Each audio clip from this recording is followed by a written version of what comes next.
Hi guys! My name is Mama Richie. Welcome back to my channel! So today guys, today is July 18 and we are completing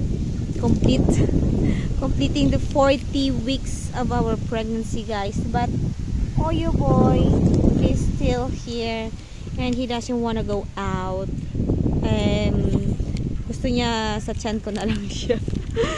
So pumunta po kami kanina sa sa sa ospital para i-monitor po yung kalagayan ni Oyo.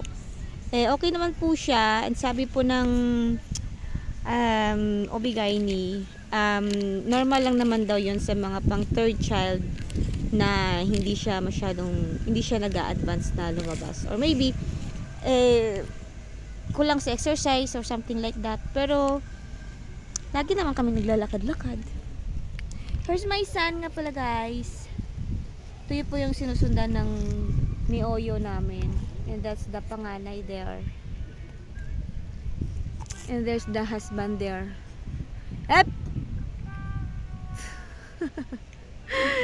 So naghihintay po kami dito. We're waiting for my brother and his family.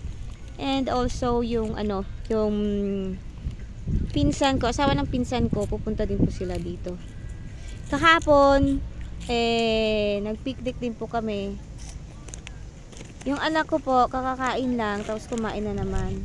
Para siyang may bitok lang. Oh yeah! So, dito kami guys sa playa. Oh. Medyo cloudy ngayon, pero mainit. Mira! Sit do porque do may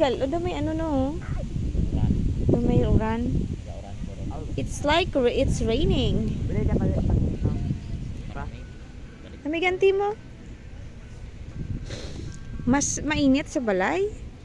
Ah, yung payong. Tarzan ko.